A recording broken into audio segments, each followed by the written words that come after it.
Hey, salut tout le monde, bienvenue au Gérard d'Estrade. Aujourd'hui, nous sommes le 5 février 2021 à la demande générale. Mais avant, je voudrais juste vous dire à vous tous merci. J'ai été voir les chiffres aujourd'hui des Gérard d'Estrade sur YouTube.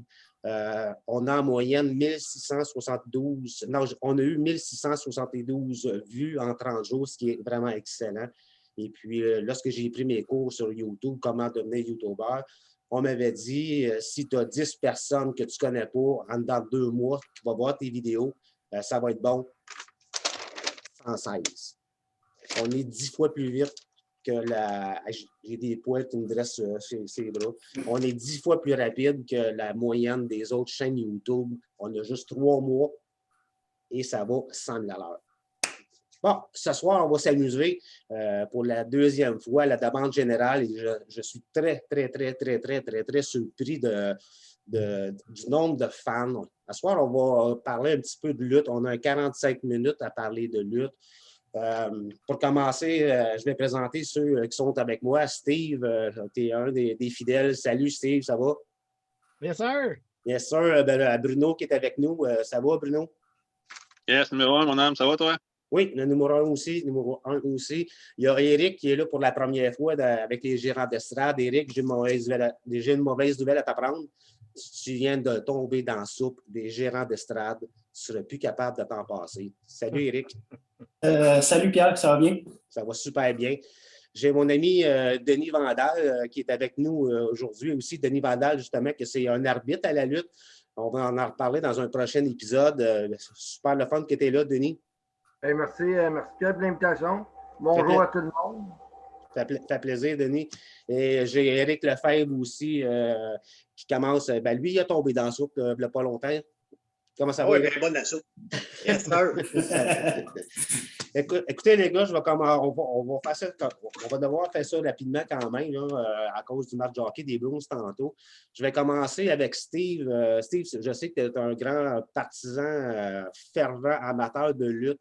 Mais première question rapide, un tour de table. Là, Steve, donne-moi comme deux lutteurs que tu aimes, tes idoles dans la lutte. Dans le passé, c'était Stone Cold Steve Austin. Dans l'époque Attitude Era, moi je trouve que c'était un des meilleurs lutteurs pour attirer, donner le show. Présentement, c'est sûr que Kevin Owens, il vient de Maryville, KO. J'aime bien les gars comme le Bobby Lashley. Roman Reigns aussi, il fait partie de toute la gang des Savoyens. C'est pas mal les autres que c'est sûr que Sasha Banks, on ne peut pas passer à côté de cette lutteuse-là. C'est Sasha Banks, the boss. Écoute, je te regarde avec moi parce que tu me fais sourire, parce que j'ai été longtemps sans regarder la lutte. J'ai décroché, ça fait au moins 10 ans. Puis aujourd'hui, pour faire l'émission, j'ai passé du temps sur YouTube. Je vais t'apporter j'ai vu un match, c'était quand même incroyable. Je n'aimerais pas toutes, mais Red Velvet. Comment? Red Velvet, ça se peut que je me trompe de nom, ça dit quelque chose? Ah, mais Black Velvet, ça c'était à TNA, ça. Oui, elle n'est pas dans WWE. C'est rendu tellement compliqué aujourd'hui. Non, mais ouais, c'est ça. Parce que là, dans les femmes, c'est Sasha Banks. Dans une nouvelle là, qui faisait du track and field, Bianca Belair. C'est des athlètes avant d'arriver quasiment à la lutte. Écoute, tu parles des femmes dans la lutte. Moi, dans le temps que j'écoutais la lutte, il n'y en avait pas à part la femme à Randy Savage, Queen. Ça a tellement avancé dans les dernières années, dans les 5 dernières années, puis la révolution a commencé par Sasha Banks. Parce que les filles n'avaient pas le droit de lutter comme les gars. Ils n'avaient pas le droit de coups de poing. Il y a certaines affaires qui n'avaient pas le droit. Puis il y a 4 lutteuses, elle, Bayley, Charlotte Flair, puis Becky Lynch, qui ont été voir Triple H, ils ont dit, nous autres, on veut lutter comme les gars. Puis c'est ça qui a fait que c'est pratiquement aussi au même niveau, pratiquement. Ben, comme je te dis, j'ai écouté beaucoup de YouTube cet après-midi. J'ai resté très impressionné. Bruno, toi, 2 ou 3 vedettes qui t'ont marqué. Excusez-moi. Marqué, moi, je commençais par 80. 80, moi, il y en a un que j'aimais bien gros, c'était Macho Man, Randy Savage. 90, ben, c'est sûr que tu peux pas passer à côté de Stone Cold Steve Austin. C'était lui l'attraction idéale. Quand tu dis qu'un lutteur se pogne avec son boss pendant un temps que ça a duré, c'était vraiment le fun à voir. Puis, un autre que je nommerais dans le temps, Taker. Et aujourd'hui, ben, j'aime bien gros Kevin Owens, parce qu'il est dans le bas, il est québécois. Puis Drew McIntyre, ça, c'est un que j'aime bien. Écoute, Steve, prononcer son nom, tu le prononces toi avec. Comme je vous disais tantôt, moi, j'ai décroché de la lutte. Kevin Owens, tu dis que c'est un gars du Québec, mais comment se fait personne n'en parle? Je ne savais même pas. Les journaux n'en parlent pas, RDS n'en parle pas, à moins d'écouter les galas de lutte. C'est quelqu'un quand même qui devrait être plus connu que ça, non? Oui, surtout que son premier combat, il l'a eu à haut levé, puis je sais pas, Vince McMahon dans ça, c'est lui qui gère toute la business, puis des fois, il voit du potentiel où ce qu'il nous, puis il ne veut pas le développer, ou bien c'est le contraire, puis mais là, tranquillement, pas vite, Kevin Owens, là, il y a eu une confrontation avec Roman Reigns pour pas longtemps, puis plus en plus, on le voit, puis non, il commence à faire sa marque, tout beau. Écoute, c'est d'excellents commentaires, Bruno. Eric, c'est la première fois qu'il est avec nous. Toi, la lutte, 2 ou 3 lutteurs qui t'ont marqué? Ben moi, c'était plus comme à l'époque ce qu'on appelait la lutte Grand Prix ou lutte internationale. Là. À un moment donné, il y avait Gino Brito qui était le promoteur puis tout ça. Parmi les lutteurs qui m'ont beaucoup marqué dans ces temps-là, tout ça, je ne peux pas oublier Gilles de Fèche-Poisson. Ça, c'est sûr. Puis, c'est ça, entre autres, quand il avait levé une voiture, c'était à CHLT Canal 7, Sherbrooke. Le char pesait 2200 livres. Il a levé le char. Ça, là, c'est incroyable. Puis après, un peu plus tard, ben, c'est sûr, il y a eu les Hulk Hogan, il y a eu Hercules Hernandez. Je ne peux pas oublier le géant Jean Ferré non plus, ça c'est sûr. Puis un des moments marquants aussi, puis j'ai le coffret en DVD, c'était WrestleMania 3 à Pontiac Silverdome, Michigan. 90 000 personnes dans le stade, là, c'était quelque chose. Mais tout le monde parle du combat Hogan-Ferré à ce moment-là, mais moi, je pense que le combat, moi, qui m'a marqué le plus à ce moment-là, à WrestleMania 3, c'était Ricky the Dragon Steamboat contre Macho Man Randy Savage. Écoute, ça pouvait aller d'un bord comme de l'autre, puis c'était, comme on dit, là, qui c'est qui allait gagner, là, tu sais. Puis, en tout cas, c'était vraiment quelque chose. Fait que, moi, c'est pas mal ces lutteurs-là qui m'ont marqué, là. Écoute, Eric, quand on parle de lutte, je sens tellement une atmosphère différente dans le studio, là, parce qu'on dirait que je vous ai en avant de moi. Moi, je vous regarde toutes quand on parle de lutte. Je vois la tête hochée tout le temps comme ça, puis avec vos sourires. La lutte, c'est vraiment quelque chose de vraiment différent. Puis je vais te demander, sur notre page, parlons des sports, il y a 2 sujets. Il y a 2 sujets, si tu vas avoir des commentaires, c'est simple. Tu parles de Carey Price, tu en as pour la journée aller, tu parles de lutte. Comment ça se fait? Comment ça se fait que la lutte est si populaire que ça au Québec? Tu poses la question à moi? Oui. Je pense que, comment dire, c'est probablement l'engouement. Puis par rapport à ce qui aide beaucoup, je pense que c'est les petites fédérations locales. Tu sais? Puis plus ça va, je pense que plus qu'il y a de lutteurs de chez nous, tu sais, comme qui travaillent fort puis qui essayent de monter au sommet. Fait que, tu sais, chaque personne, tu sais, de localités différentes, ils voient et ils disent « Ah, ben hey, regarde, il y a un combat, mettons, au salon de l'église à telle place, puis tout ça. Ah, ouais, cool, puis tout, hein, on va y aller. » Fait que là, tu sais, de fil en aiguille, puis de bouche à oreille, à un moment donné, ça se parle. Puis comme tantôt, on parlait de Kevin Owens, fait que je pense que déjà là aussi, ça aide un petit peu, parce que vu que c'est un Québécois, fait que... Puis je pense que c'est ça, c'est l'engouement. Puis Ben, c'est une excellente réponse, Éric. Puis des fois, ça vient de nos grands-parents, ça vient de nos parents, ça vient de générations en arrière. Tu as fait de bonnes réponses, Éric.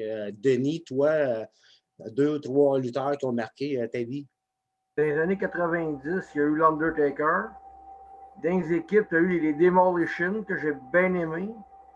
Sinon, je te parlerai d'aujourd'hui. J'ai mon ami Kevin Owen, il y a Sami Zayn, le Evan Rice de TNA, de NXT, que j'ai tout eu la chance d'arbitrer dans mon passé. Puis sinon, il y a Roman Reigns aussi que j'aime bien, puis Bobby Lashley, là, qui est rendu le nouveau champion à Raw. Écoute, Denis, on va faire un autre épisode prochainement là, sur notre vécu de lutte, mais j'ai goût de te demander une question comme ça. Tu ne trouves pas qu'il y a trop à comparer avant que c'était comme le dimanche matin avec Édouard Carpentier? Tu avais une émission, d'attitude, ça finissait là. Mais là, c'est rendu que tu as Monday Night Raw, Wednesday quelque chose, Tuesday quelque chose, Saturday quelque chose. Tu ne trouves pas qu'un peu que ça a rendu difficile de regarder suivre la lutte? Oui, c'est que dans le temps, c'est vrai, comme tu dis, il y avait le dimanche matin, mais c'est qu'aujourd'hui, il y a trop de pay-per-view. Dans le temps, tu avais le dimanche matin, tu avais un gala, tu avais comme 4 pay-per-view par saison. Tu avais un pay-per-view, tu avais le WrestleMania qui est l'événement de l'année. Tu avais le SummerSlam l'été, tu avais le Survivor Series à l'automne qui était le 4 contre 4. Mais aujourd'hui, ils font des pay-per-view à tous les mois. Fait qu'aujourd'hui, c'est dur de regarder un pay-per-view parce qu'ils bâtissent tellement les histoires. Puis, ils vont bâtir une histoire, ils vont mettre ça, mettons, à Raw ou à SmackDown. Fait que là, l'histoire, elle va tellement s'éterniser que quand ça va arriver au pay-per-view, le monde va se tanner puis ils vont passer à autre chose parce que c'est rendu trop du réchauffé aujourd'hui. Écoute, tu as raison, c'est rendu comme un roman. Il y en a plusieurs qui aiment ça, mais à un moment donné, tu peux pas tout suivre. Éric Lefebvre, toi, 2 ou 3 lutteurs qui t'ont marqué? Moi, si on peut parler de 3 lutteurs, moi, c'est sûr que mon premier, c'est Undertaker, que tu as une émission auparavant que je t'avais déjà dit que j'avais déjà rencontré. C'est sûr que Stone Cold Steve Austin, c'est un incontournable. Moi, j'ai toujours eu un autre petit fait pour The Rock.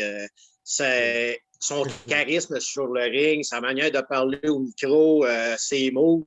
Je trouvais que ça en était un complet avec Stone Cold qui était capable de mélanger les cartes, de brasser de la boîte, puis que c'était too much.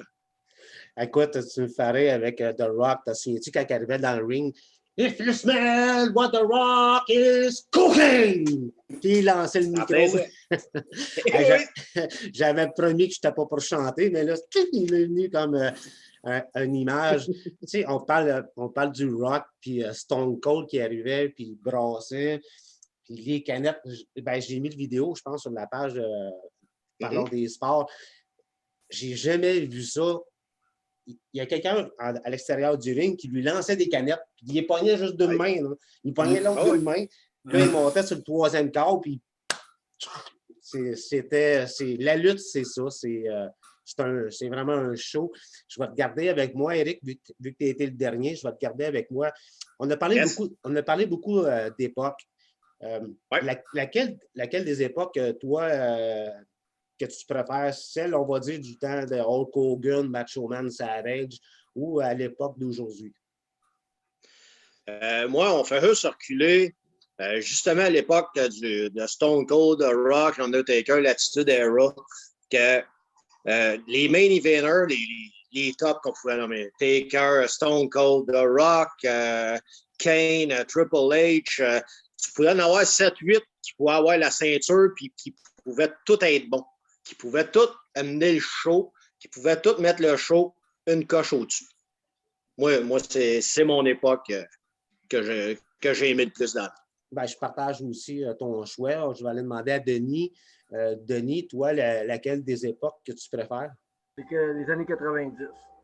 Dans le temps de Hulk Hogan, Ultimate Warrior, le Macho Man, Honky Tonk Man, le William Darleman, Ted DiBiase, nomme-les toutes. Là. Ça, c'était vraiment la belle époque de la lutte. Ça. Ah oui, puis on oublie un nom, puis on va le saluer s'il écoute l'émission d'aujourd'hui, Marc Blondin. Salut, Marc. Tu as fait partie de notre première émission, Marc.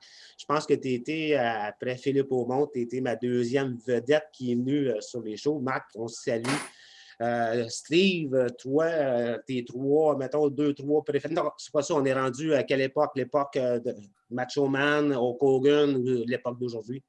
Moi l'époque de Stone Cold, Attitude Era, là, c'était tellement fort. Là. Il y avait tellement de vedettes en même temps. Là. C'était les mêmes.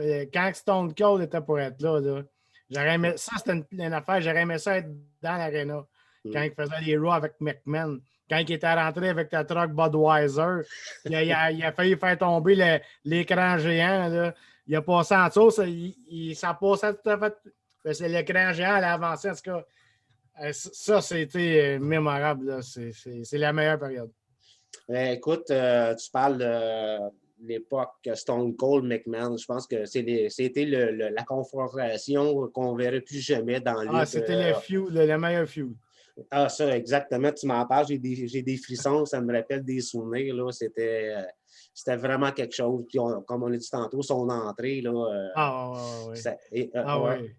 Éric, toi, l'époque que tu as préférée plus, là, on a deux Éric, c'est Éric Laberge. L'époque que tu as préférée plus? Moi, je dirais les années 70-80. Mais j'ai connu plus 80. Là. Mais avec, comme je disais un peu tantôt, avec Hulk Hogan, Jean Ferry, Axel Jim Duggan, tu avais des Hercules Hernandez avec sa grosse chaîne d'à peu près comme 25-30 pieds de long. C'était épouvantable. Les Killer Bees, les Rougeaux, évidemment. Dino Bravo. Si on ne peut pas passer à côté de Dino, puis avec son fameux record, entre guillemets, avec le bench press, puis Jesse the Body Ventura qui l'avait aidé, supposément. Puis Frenchy Martin, écoute, je nomme des noms, là, puis les souvenirs me reviennent. C'est incroyable. Fait que, moi, c'est pas mal cette période-là. Ben, jusqu'à maintenant, on est tous pas mal unanimes. C'est les années 80 qui nous ont marqués. Puis comme je disais tantôt, c'est tellement le fun de vous voir lorsque quelqu'un dit quelque chose. Les gros sourires, la tête, ça nous rappelle des souvenirs. Quand on jase de lutte, c'est tellement différent. Bruno, toi, je pense que je sais un peu ta réponse, mais vas-y donc. Moi, c'est officiel, c'est 90, Attitude Era avec Stone Cold. Puis tous ceux qu'on a nommés. Puis il ne faut pas oublier que dans ce temps-là, il y avait une rivalité avec la WCW. Fait que pendant un bout, ça a duré très, très longtemps, la rivalité, surtout qu'à un moment donné, WCW dominait au bout. Ça a vraiment pris Stone Cold, Taker, The Rock, puis tous les autres pour réussir à les vaincre et à s'en débarrasser. Puis, parlant de Stone Cold, moi, je n'oublierai jamais quand il a fait le stunner à toute la famille, le père, la mère, la fille, le gars.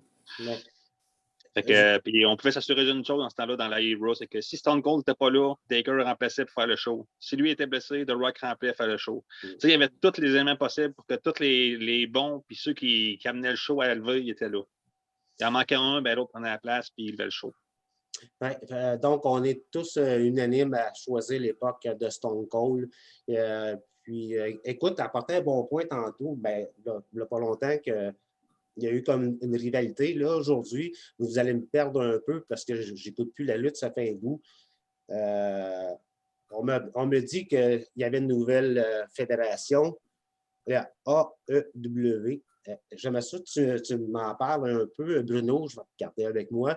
C'est quoi le pourquoi? La question, c'est pourquoi Triple H, je ne sais pas si c'est lui qui a parti ça, mais juste nous en parler un petit peu, le pourquoi. Ben non, Triple H est parti de la NXT, puis la All Elite, en gros, s'appelle là. T'es arrivé sur le tapis un moment donné, puis ils ont voulu faire leur preuve, puis évidemment compétitionner comme McMahon. Puis ça a fait la même histoire que ça a fait avec la WCW. Tous ceux de la WWE sont partis là-bas. Puis là, le grand Manitou qui a l'air à vouloir tout manipuler, c'est Chris Jericho. Puis lui, il essaye tout le temps de venir dans notre cour, puis de convaincre un de nos lutteurs d'aller dans All Elite. Puis il a réussi un grand coup, il n'y a pas longtemps. Il a réussi à amener Paul White, Big Show. Fait que, tu sais, ils sont mis sur la nappe, ils ont vu qu'ils pognaient, ils ont vu que les audiences étaient aussi bonnes que la WWE. Fait que, ils ont décidé de faire comme WCW, rivalité away, puis c'est plate, c'est la même chose. C'est la même chose que ça WCW qui se produisent. Tous les anciens WWE s'en vont là parce qu'ils sont écœurés, leur contrat est fait, ils veulent passer à d'autres choses. Fait que, l'histoire se répète. Écoute, Bruno, tu m'éclaires un peu. Comme je disais tantôt, ça fait au moins 10 ans que je n'écoute plus la lutte. Je me suis remis tantôt. Je vais aller demander, je ne sais pas parce que je veux sauter par-dessus quelqu'un, mais Steve, est-ce que je peux avoir ton opinion sur la venue de la fédération AEW? Ah ben, c'est Cody Rhodes qui a parti ça. Il s'est fait approcher par un milliardaire asiatique là, américain. Là. Puis c'est ça, ils ont parti ça. Puis ils ont été chercher des gars justement qui avaient été. Il n'y avait plus de contrat. Jericho, c'était la première tête d'affiche. Là. Puis ils ont été chercher beaucoup de personnes qui travaillaient, je dirais, en arrière dans les histoires de la WWE. Là. Arn Anderson, Billy Gunn, c'est tous des gars qui étaient des anciens lutteurs qui étaient rendus entraîneurs à NXT. Ils étaient en chercher pas mal. Paul White, ben, il faisait quasiment plus rien. Il était juste comme représentant à cette heure-là. Sauf que c'est des gars comme Paul White qu'il a les genoux finis, il a le dos fini. Fait que c'est juste la présence. Là. Fait que c'est ça. Sauf que la AEW, c'est une fédération qui est sur le marché américain, tandis que la WWE, présentement, c'est worldwide. Là. Ils font des galas en Australie, au Japon. Fait que ils ne sont pas sur le même niveau. OK, ben, je vais dire, comme j'ai dit à Bruno, merci de m'éclairer.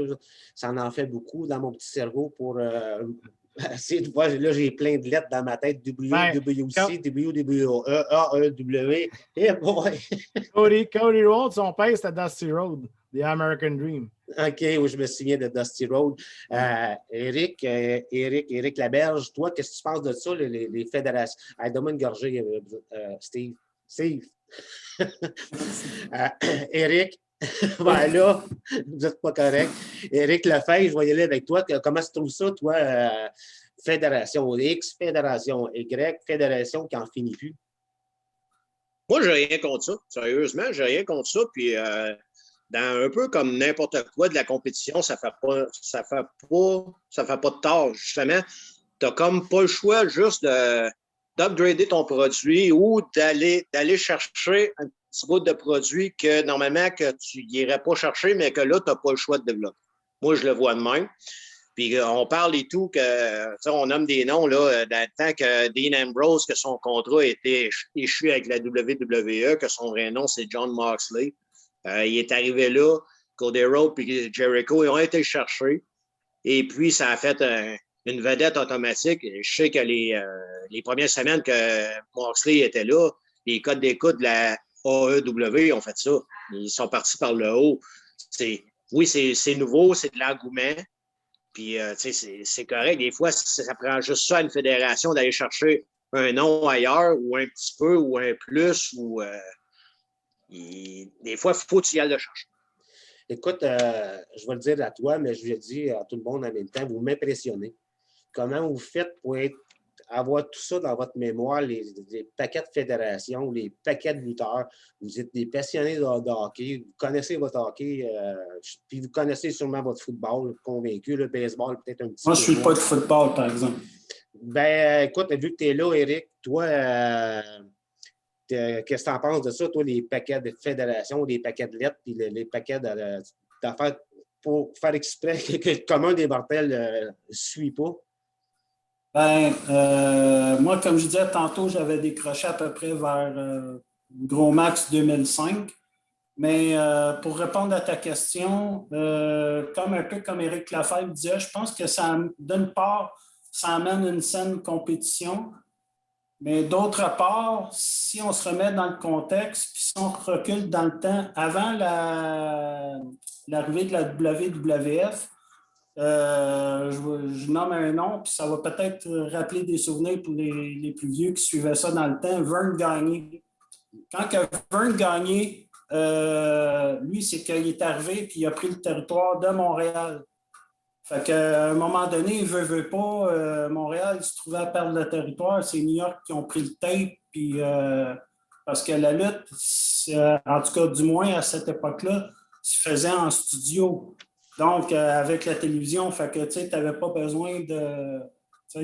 En tout cas, fait que moi, de ce côté-là, je trouvais ça un peu plate pour Montréal, d'une part, mais d'autre part, comme Éric Lefebvre disait tantôt, le fait qu'il y a plusieurs fédérations de lutte, ça amène une saine compétition entre les fédérations. Fait qu'à ce niveau-là, je dirais que j'ai un avis un petit peu partagé par rapport à ça. Écoute, tes commentaires sont vraiment super bons, Éric, mais je vais te demander une question à toi. Oui. Moi, je me souviens, dans le temps, la lutte au Québec était extrêmement populaire. Il y a plusieurs combats au Forum. Je ne me souviens pas. On avait plusieurs Québécois. Tu disais tantôt Dino Bravo, les noms m'échappent, mais les noms m'échappent.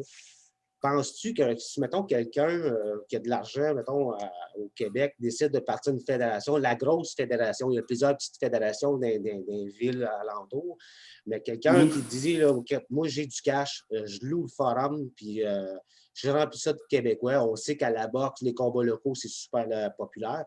Penses-tu que ça pourrait pogner des combats locaux en lutteurs au Forum? Je ne parle pas de l'Arena de Valleyfield, jusqu'à 2000 personnes. Là.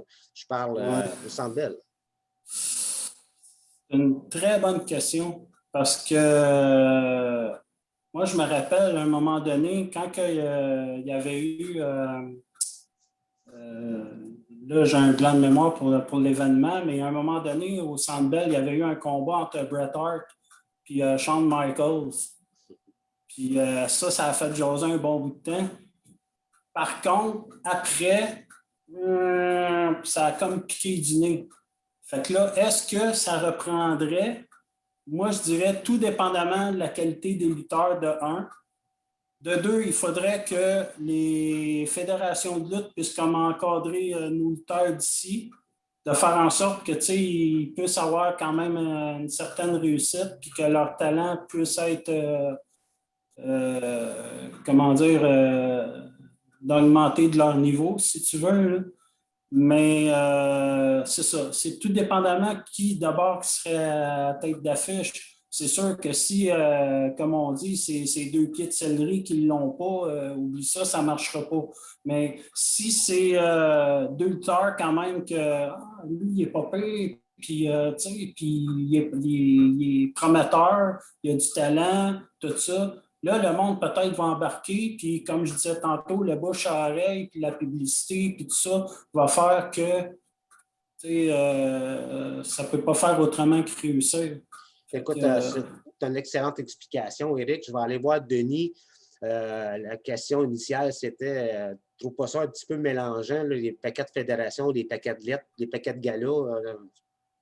C'est sûr qu'il y en a beaucoup, mais il y a tellement de talent qu'on ne peut pas tous être tous dans la même fédération.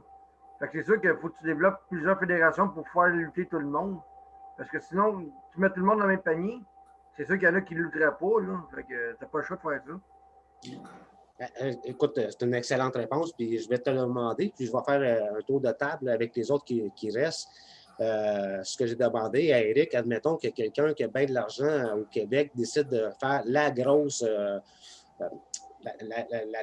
affaire pour la grosse fédération, c'est le mot que je cherchais, la grosse fédération pour qu'il y ait de bons lutteurs qui se développent, qu'on les voit au Centre Bell. Penses-tu que ça va marcher?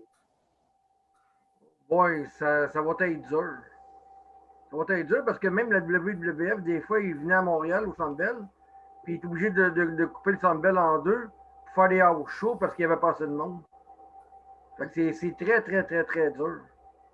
Je suis quand même surpris de ta réponse. Je vais aller demander à Steve. Steve, toi, la question est quand même...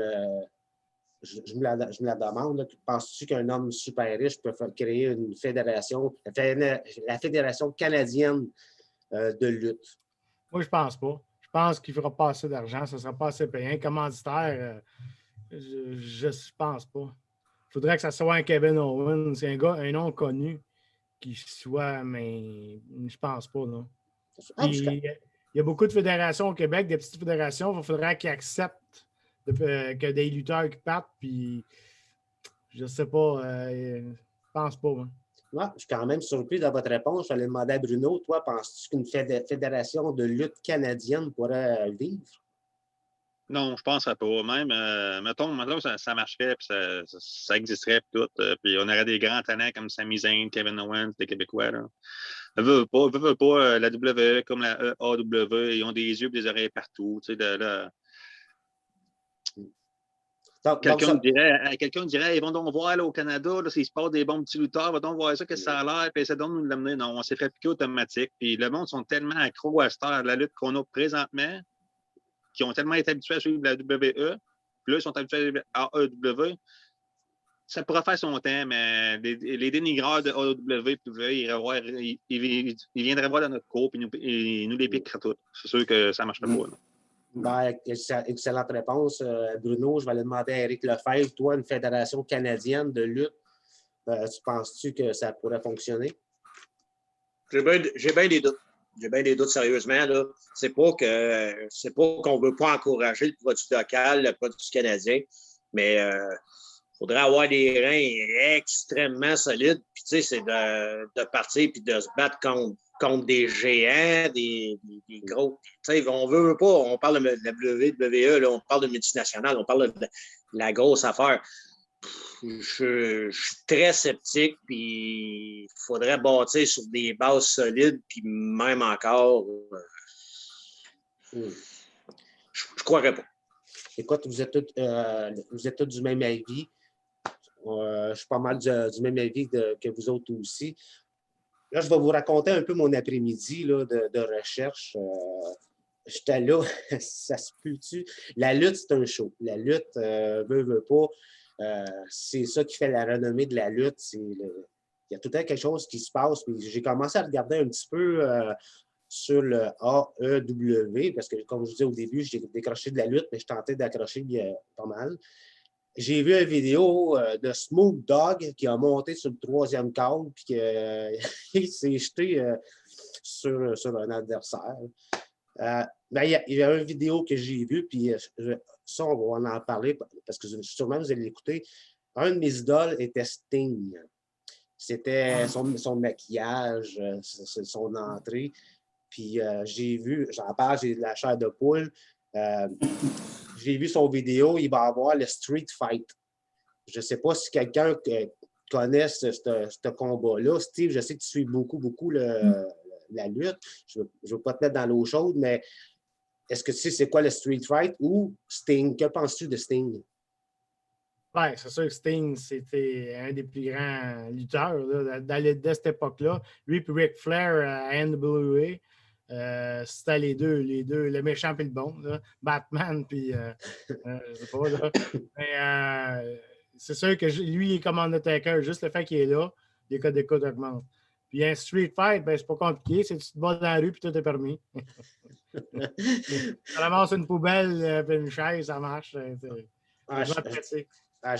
me suis là, tu me fais sourire, là, c'était à quoi, là, dans le temps que je l'écoutais. Je vais aller demander à Bruno. Bruno, toi, le Sting, le Street Fight, des combats mémorables, là, de Sting pour toi, c'est quoi? Ben, moi, j'ai pas mal, depuis les débuts, j'ai tout le temps été sur la WWE, mais quand la confrontation est arrivée dans les années 90, les deux ensemble, c'est sûr que quand un poste était plate, j'allais beaucoup pour la WCW. Puis ouais, Sting, c'était la tête d'affiche avec Ric Flair. Puis les deux seuls, je peux vraiment dire que je regardais, c'était ces deux-là, Ric Flair, Sting. Puis Sting, ses entrées remarquables, il descendait avec un corbeau à un moment donné qui ressemblait au film. Puis non, Sting, il mettait le show sur la place, c'est sûr. Le monde, il l'idolâtrait, puis il était hâte. Tu nous fais rappeler, tout le monde, on se rappelle tous de bons souvenirs là, quand tu dis qu'il arrivait avec son corbeau. Je suis obligé de passer tout de suite à Éric Laberge. Toi, Sting, Street Fight, tu as connu sûrement Sting. Moi c'est un lutteur qui m'a marqué. Est-ce que tu peux nous en parler un petit peu? Ben, je me rappelle un peu de Sting, oui. Le Street Fight, plus ou moins, parce que, comme je disais tantôt, quand ça a commencé à frapper avec les escabeaux, tout ça, j'avais décroché de la lutte. Mais Sting, oui, j'ai quelques souvenirs là, que je me rappelle, comme tu disais, son maquillage. Puis je pense qu'il n'y avait pas à un moment donné une espèce de tête de mort ou quelque chose de même dans le visage. Là. Puis en tout cas, que ça ressemblait un peu à ça.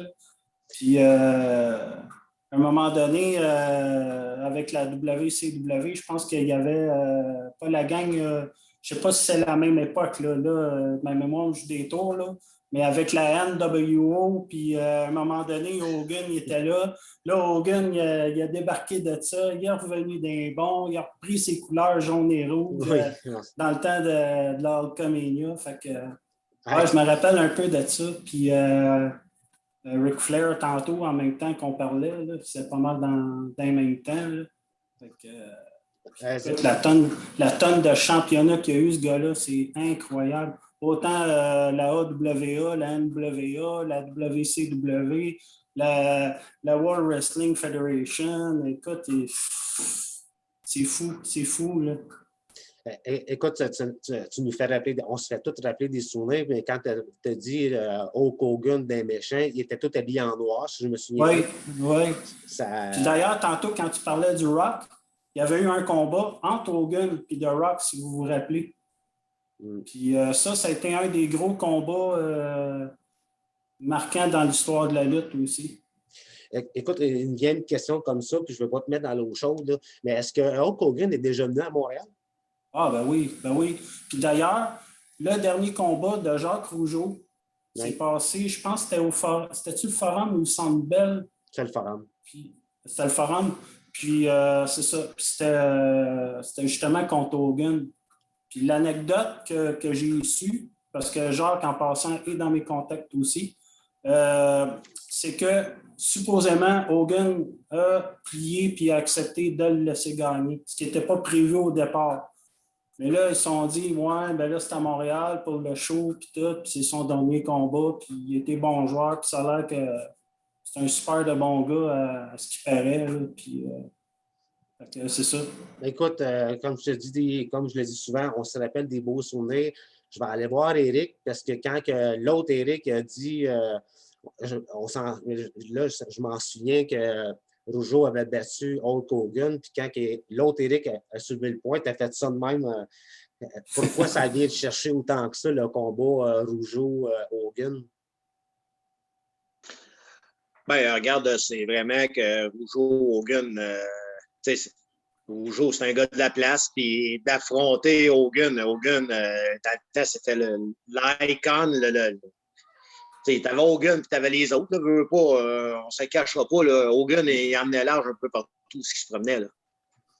Ben, oui, c'est lui qui menait le show. Puis, je me souviens, c'était quoi la question? De Sting, oui, c'est ça. Oui, Sting. Vas-y. Sting, tout simplement, ben, son surnom, les commentateurs dans la WCW, ils l'appelaient des Icons. C'était lui l'image. Donc, ce gars-là, quand il donnait de Icon, ils ont donné un énorme push dans son rôle. Donc, il arrivait dans le ring, c'était tout avec son bâton de baseball noir, avec son saut, la patente, de faire le ménage, de dire le genre de justicier ou, on pourrait l'appeler justicier. Tout simplement de dire, regarde, moi, je suis là, je suis dans la maison, c'est moi qui. Écoute, c'est incroyable, comme je le disais tantôt, comment la lutte fait d'un show complètement différent que quand on parle du Canadien, des Bruins, de hockey. L'atmosphère est tellement joyeuse. Moi, ça fait 1 heure que j'ai le sourire. Ça fait au-dessus d'1 heure que vous avez le sourire aussi. Vous allez avoir un torticolis demain matin, puis ça fait 1 heure que vous faites ça de même. Denis, toi, de Sting, et puis, mais avant, le combat, ça va être une des dernières questions. Rougeau, Hulk Hogan, ça a été sûrement un des plus grands combats dans l'histoire de la lutte à Montréal. Oui. Puis, je vais juste ouvrir une parenthèse. C'est quand Jacques Rougeau a gagné contre Hulk Hogan à Montréal, puis qu'Hulk Hogan il avait accepté de perdre contre Jacques Rougeau, c'est pas une raison. C'est que dans le temps, il y avait Dynamite Kid qui était dans le WWE avec le British Bulldog. Puis, ce gars-là, c'était le troublemaker, il écœurait tout le monde, puis il faisait sa tête. Puis Jacques Rougeau, il était le seul à mettre son poing en face à Dynamite Kid. Puis, depuis ce temps-là, que Jacques Rougeau il avait gagné le respect de tout le monde, puis Dynamite Kid, quand il est arrivé, sa carrière a planté. Puis après ça, il a pris sa retraite, mais on ne l'a jamais revu. C'est pour ça qu'Hogan, quand il a décidé de perdre contre Jacques Rougeau, c'est pour le respect que Jacques Rougeau a fait à la lutte pour le monde entier. C'est la raison pourquoi Hogan a décidé de perdre à Montréal contre Jacques Rougeau. Écoute, ton anecdote est vraiment super bonne. Je vais aller demander à Steve. Steve, toi, le combat Rougeau, Hulk Hogan, tu te souviens de ça, c'est sûr et certain? Ouais, c'est sûr, c'est sûr. Mais Hulk Hogan, là, il a commencé. Moi, j'avais un vieux poster de Hulk Hogan dans le temps qu'il était sous le nom de Terry. Puis, c'est ça, il a commencé comme un méchant, puis il luttait à Gatineau. Tu sais, là, fait que c'est ça, là. Moi, c'est ça. Mais Hulk Hogan, c'est qu'il a commencé à lutter ici dans les années 80 au Canada. T'es sérieux? Ouais. Puis, si je peux me permettre d'intervenir, Steve a raison parce qu'à cette époque-là, son gérant, si je me rappelle bien, là, c'était Classy Freddy Blassie. Ça se peut-tu, Steve? Puis, c'est un méchant. Puis, à ce moment-là, quand il y a eu le film Rocky 3 avec Eye of the Tiger, là, c'est après ça que là, Hulk, il s'est reviré de bord. La Hulkamania a commencé. Vince, il a trouvé un monstre. Il a dit « Hey, là, j'ai trouvé mon homme dans WWF. » Puis sa carrière a monté. Puis on connaît la suite. C'est incroyable. Hey, Pierre, moi, il faut que je m'en aille. Oui, tu as un show à 8 heures, hein? À 7 heures. À 7 heures. Hey, pour ceux qui ne savent pas, Brom Missisquoi, Eric, pas Eric, mais Steve, super de bon show dans le saloon.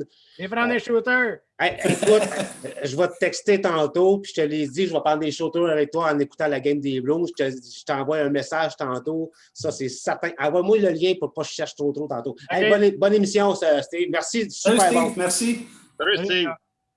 Hey, ça, c'est du live, c'est du direct. Steve, qui est propriétaire de la radio Brom Missisquoi. Son émission commence à 7. Habituellement, le vendredi, ne fait jamais partie des gérants d'estrade parce qu'il doit préparer son show. Quand il a su qu'on parlait de lutte, il dit « Pierre, je m'en fiche, je veux faire partie de l'émission de la lutte. » Je le comprends. Bruno, il reste toi à demander le combat Rougeau Hulk Hogan. Tu te souviens de ça, c'est sûr. Puis parle-nous-en donc, excusez. Ah, c'est sûr. Puis je pense qu'en partant, le match en partant, le monde ne devait pas penser que c'était Rougeau. Puis comme que il y en a un qui a compté ce qui est arrivé, Hogan, il y a eu une grande classe de laisser Jacques Rougeau gagner, puisque malgré tout, c'était un match, c'était un combat très épique. Puis non, Hogan, chapeau, parce que il a vu que Rougeau s'est défendu, puis il a vu que Rougeau, il a fait sa carrière malgré tout dans le WWE, puis il était un gars bien correct. Je vais te garder avec moi. J'ai une dernière question. On approche 7 heures. La game des Blues commence dans pas long. On va faire une deuxième émission de lutte, puis c'est sûr qu'on a tous des horaires, mais je veux vous revoir parce que je veux connaître votre histoire. Ça fait 2 fois que je le dis, on parle de lutte, c'est complètement différent. On rit, les têtes se font aller. La dernière question, Bruno, qui a été le meilleur lutteur dans l'histoire de la lutte? On parle de Rock. C'est difficile. Non, c'est pas dur, c'est une question simple. Il a fait 30 ans de carrière, The Undertaker. Dans les WrestleMania, sa fiche qu'il y a eu, le temps qu'il y a eu, il y a une fiche de 21-1. Fait que non, il a marqué le nom. Son premier championnat, il a battu Hulk Hogan. Il fallait le faire. Puis non, personne, côté WWE, personne ne peut battre Undertaker. C'est le phénomène, comme on l'appelle. Puis ça reste le plus grand lutteur de tout. C'est un excellent choix. Et Éric Laberge, toi, le numéro 1. J'ai 3 noms, en fait, qui me viennent en tête, là, vite de même. Vas-y. OK. C'est sûr, on parlait d'Hogan tantôt, si on ne peut pas passer à côté. Nature Boy Ric Flair, pour ces nombreux championnats qu'il y a eu, que ce soit, comme je disais, NWA, AWA, WWF, tout ça. Puis, je vais peut-être en surprendre quelques-uns, mais c'est un petit Québécois qu'on n'a pas nommé tantôt, un petit gars de Québec, Rick Martel. La NWA, la AWA aussi, il était longtemps champion. Il était champion par équipe avec Dino, en solo. Puis je trouve qu'il a eu une belle carrière. Il a connu les deux côtés. C'est un babyface, puis ça a été un heel aussi. Fait que, non, moi, je pense pas mal là, dans les trois, là, je pense que c'est eux autres. Écoute, Éric, tu as apporté d'excellents choix. Je vais aller demander à Denis. Denis, le lutteur. J'en ai deux. Moi, ben, j'en ai trois. Hulk Hogan qui était 3 champions. T'as l'Undertaker qui était 21-2 dans WrestleMania. Puis t'as Ric Flair qui était 16 fois le champion du monde. Écoute, je suis surpris que vous amenez le nom de Ric Flair, mais je ne vais pas élaborer, parce que vous le savez, le show va durer 2 heures. Écoute, Denis, c'était d'excellents choix. On va terminer avec Éric Lefebvre. Éric Lefebvre, on va y l'éteindre, le podium 3. Oh, le podium 3, OK. Écoute, moi, j'avais 2 noms, mais si tu m'en nommes un troisième, oui, le troisième, on peut mettre Hulk Hogan. Je sais qu'il y en a à la lutte, la manière que, de faire ses promos, prends tes vitamines, puis entraîne-toi, puis la grosse affaire, puis il est parti, puis il s'en va à la guerre. Puis les deux autres, je les mets au pied d'égalité, tout simplement. Comme Denis disait, Taker puis Ric Flair. Ric Flair a tellement été dans la lutte, dans tellement de promotions, dans tellement d'organisations, de toujours être là, de ne pas avoir de blessures majeures. Ce gars-là a lutté tout le temps jusqu'à plusieurs années. Puis le Taker, le phénom, d'être là, d'être la présence du Taker pendant ces plusieurs années, c'est tout simplement ça. L'autre chose que je voulais rajouter, Pierre, en finissant, quand l'autre Éric a parlé de Shawn Michaels et de Bret Hart tantôt, le Montreal Screwjob, une des shows qui a changé le cours de la lutte au Survivor Series, qui était à Montréal, j'étais là dans les estrades. Je l'ai vu live, puis c'est parce que toute la manière que ça s'est passé, on s'est tous demandé c'est quoi qui s'était passé. Puis là, à force de voir les shows dans les autres semaines, là, on a tous compris l'histoire, mais quand tu es assis dans les gradins, puis tu regardes ça, puis là, Shawn Michaels fait la prise de Bret Hart, puis là, la cloche sonne, puis qu'est-ce qui se passe? Puis là, tout le monde s'en va dans les vestiaires, puis on se demande qu'est-ce qui se passe. Oups. Mais là, on l'a vu avec les autres semaines. Notre fameux téléroman qu'on écoute à chaque semaine, mais c'est ça. Écoute, on va terminer là-dessus. On a tous des sourires dans le visage. Tu as raconté un petit bout de ton histoire que tu étais présent. Ça va être notre prochaine émission. On va parler de notre vécu. On va laisser faire les lutteurs. On va laisser faire les vedettes. On va parler de nous. Ce que vous avez vécu, ce que vous avez ressenti, si vous avez été voir des shows, des images qui vous reviennent. On va se donner un rendez-vous assez rapidement parce qu'il va y avoir un événement qui s'en vient que c'est presque aussi populaire que le Super Bowl, le 10 avril, WrestleMania. Je vais m'y remettre à la lutte parce que j'aime parler de lutte avec vous autres. J'ai les points comme un porte-épic parce que je sens que vous aimez ça. C'est incroyable. La passion que vous avez, je pourrais presque vous dire, vous êtes plus passionné de lutte que de hockey. C'est un feeling que j'ai. C'était vraiment, vraiment le fun. Presque 1 heure. J'ai déjà hâte de reparler de lutte. J'essaie d'avoir un lutteur avec nous sur les gérants d'estrade. Avant de terminer le show, on a parlé quand c'était pas enregistré. Bientôt, j'ai le goût de faire quelque chose. J'ai le goût de faire un genre de marathon. Et puis, il va y avoir un but à ce marathon-là. Ça va être les enfants de Sainte-Justine. J'ai pensé à ça tantôt. On va se préparer quelque chose, mais dans pas long, il va y avoir un show marathon. Je ne sais pas combien de temps ça va durer, mais quand on parle de marathon, ça va être long. Puis avant de terminer, je veux faire une petite promotion pour le CD de Denis Miron. Denis Miron, c'est un gars de Valleyfield. C'est pour la Fondation Canadian Tire. Oui, je l'ai eu. Je pensais que je m'étais trompé. C'est la Fondation Bon Départ de Canadian Tire. Il chante avec Laurent Jalbert, Breen Leboeuf. Écoutez, même si vous n'aimez pas les chansons québécoises, c'est une belle cause. 20 $ seulement. Éric, tu es avec moi? Écoute, je t'ai senti émotif de la première à la dernière minute. La tête, les bras. Éric, ça a été ta première émission, puis je te lève mon chapeau. Ben, merci, tu es bien gentil. Merci d'avoir été présent. Et puis, tu es le bienvenu tout le temps. Elle t'appelé Richard. Tu vas falloir que tu changes ton nom de famille, Bruno. C'est la première fois que je me fais pogner. Bruno, écoute, tu étais passionné pendant presque une heure. Sourire presque pendant une heure. Merci d'avoir été présent, hein, Bruno. Ça fait plaisir. J'ai tellement hâte d'entendre vos histoires à la prochaine épisode. Vous m'avez conté quelques-unes avant d'être en ondes.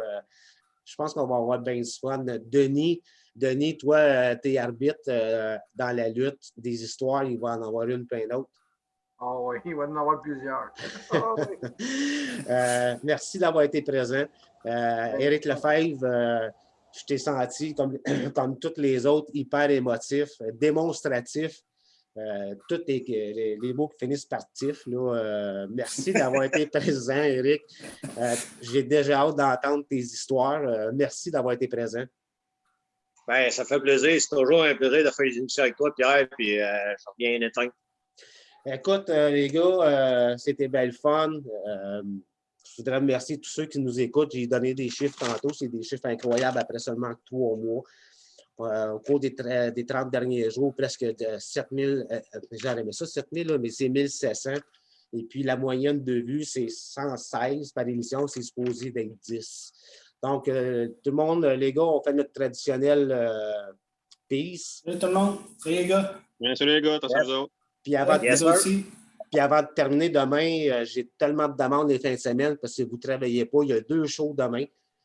On parle des Bruins, on parle du Canadien naturellement, et on parle de la division des Flyers avec mon ami Denis et la division du Canadien.